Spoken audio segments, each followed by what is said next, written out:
One of our goals this year is to grow all of our own vegetables.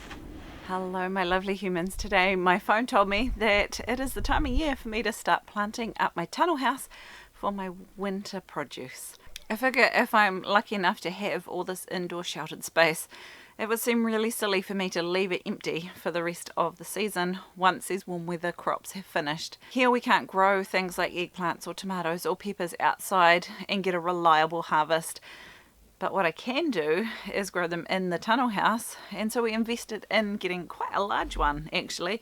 It's 20 metres long and about 5 metres wide, giving me about 100 square metres or pretty close to 1,000 square feet of some growing space.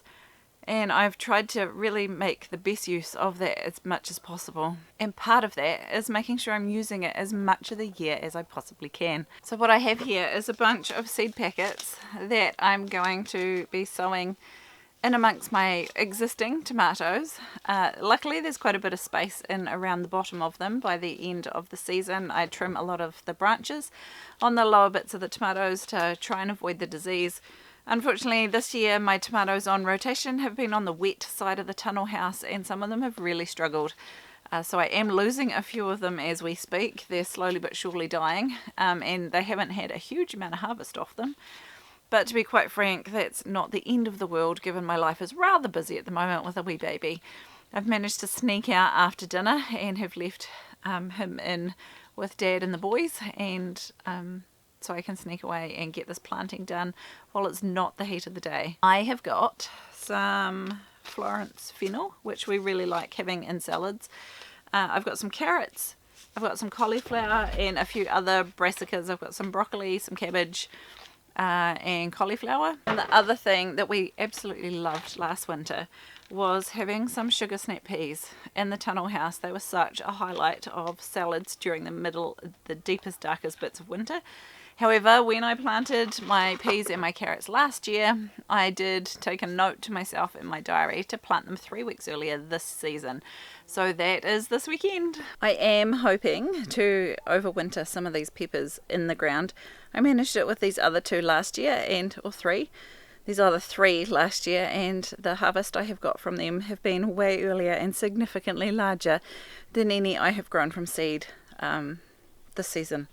So I am going to try and overwinter as many of these as will possibly overwinter, which means I lose a little bit of my garden space for the winter time, but hopefully it will save me a lot of effort on the front end getting seed started again next winter. These tomatoes on the other hand will definitely not survive the winter, so in amongst those I'm going to be putting a few different brassicas.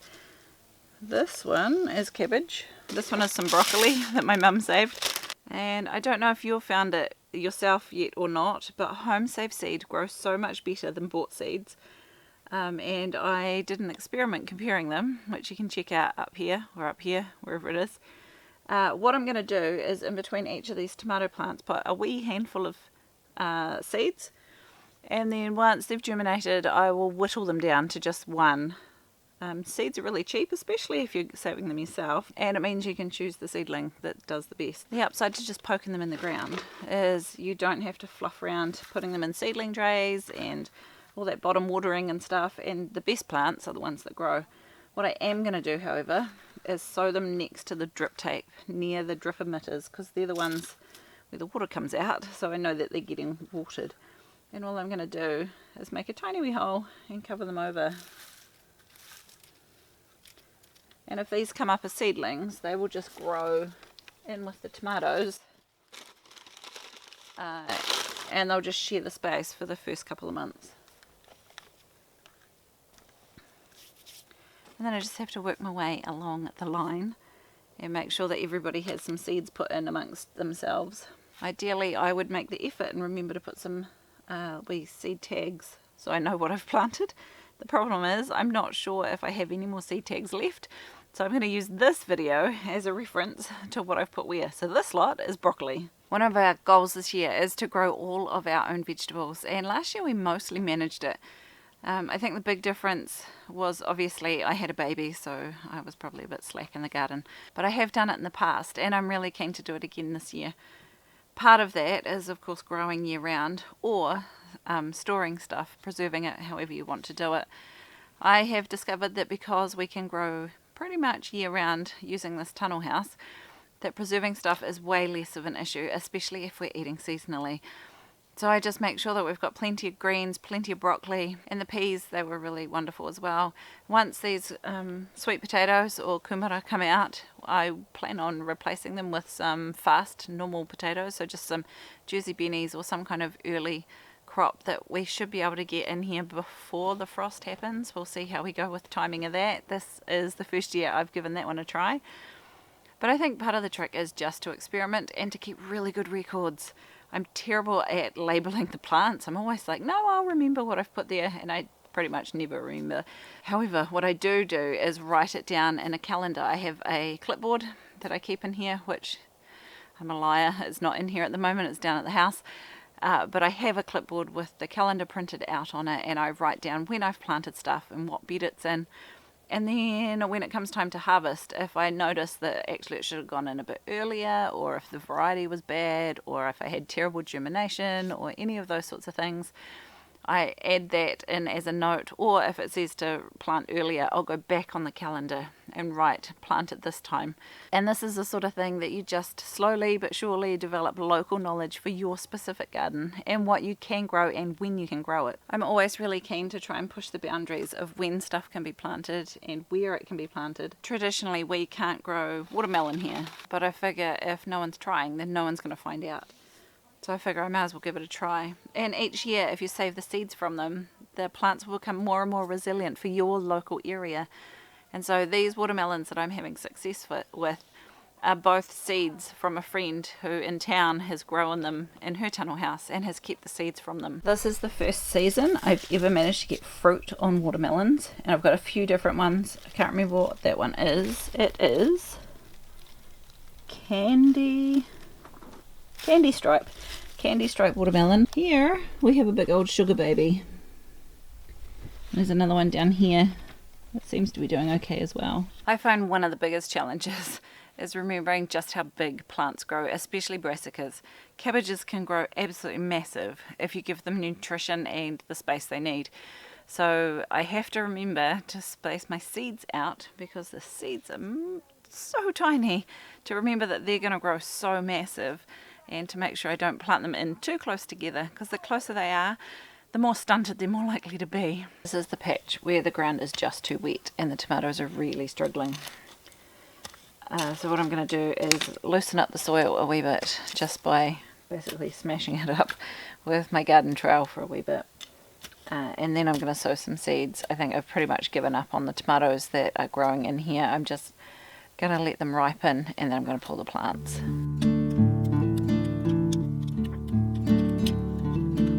Because as you can see, the brassicas over here are doing just fine. It really is just the tomatoes that are struggling with how damp it is. So this patch I'm going to do carrot. And I'm not going to do rows of carrots, I'm just going to broadcast them over here. Having fresh baby carrots during winter is a real delight to have in your salads. And carrots are usually quite difficult to germinate because they can't dry out. If they dry out at all, they just stop growing. However, this patch is so damp that I don't think there's any risk of that happening. I think I might do another one just like the other one. And down here I've got some lemongrass growing. At the moment it just looks like invasive weed. I'm hoping it will survive the winter and come away again. If you're not sure if a particular plant or a particular variety are going to work in your area, I say it's always worth giving it a go, especially if you're growing it from seed, because seeds are so cheap and they're worth giving it a bit of a risk and trying it and seeing if it works. It might work one season and not work the next. I grew tomatoes in this side of the tunnel house with no problems whatsoever last year. However, we had a massive drought last year and this side was nowhere near as wet. This year we've had plenty of rain, so the outside garden's cranking because everything's had so much to drink. But the inside garden, these tomatoes in the soggy patch, are really struggling. Counter to that, the melons that I tried to grow last year, too dry. They just carked it. They could not handle the amount of dryness here, and I didn't have a good way of watering them. This year, they're growing in the wet soil and loving it, and we're getting just enough heat that it's working just fine. So you never know year to year what's going to work and what's not. So I say give it a bash and then keep really good records, and you'll probably start finding things that are resilient and work well in your area, especially if you start saving your own seeds, and they'll become adapted to your local environment, and you're much more likely to have resilient plants that can adapt and adjust depending on what year it is. Lucky last to plant are my sugar snap peas. We have decided to stop growing normal shelling green peas because the amount of work and effort that goes into it, and you can buy a big bag of peas for a couple of dollars at the supermarket, it barely seems worth going to all the effort of growing them, staking them, picking them and shelling them for the small handful of peas you actually get.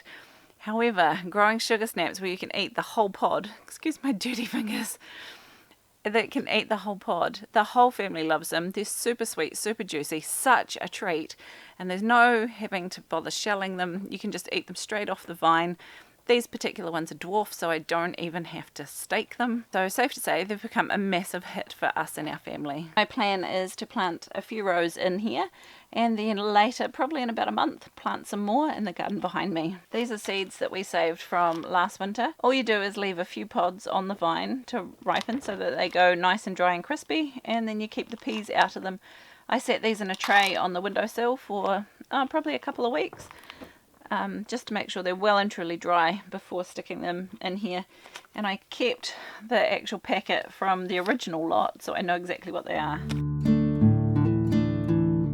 I often find I have trouble with mice eating the tops off my peas. Sometimes it's slugs, often it's mice. The upside is we have recently acquired a couple of cats, both of which were strays. We came about them in two different ways. Both of them are now very friendly. And one of them loves hanging out in here. I don't love the way he likes to lie on top of my seedling trays, but I do really appreciate the way he likes to chase the mice away. Are you able to grow crops year round where you are? Do you have a tunnel house that you manage to use year round? If you have a tunnel house or a winter space and you're not using it, I really challenge you to put that into your plans for this coming season. What do you grow in your tunnel house over summer? What are you planning on growing in it over winter? I know our friends in America are just starting their spring gardens and just starting to get planning for their spring gardens, which is a fantastic thing. But if you're buying seeds, be sure to buy some winter varieties that you can grow over winter as well. Let's grow as much food as we possibly can. Homegrown food is so much better for you. The miles that it has traveled is so much shorter. It's picked at its premium ripe state, and that you get so much more flavor out of homegrown stuff. It's worth giving it a go. Thanks for joining me today. I'll catch you on the next one.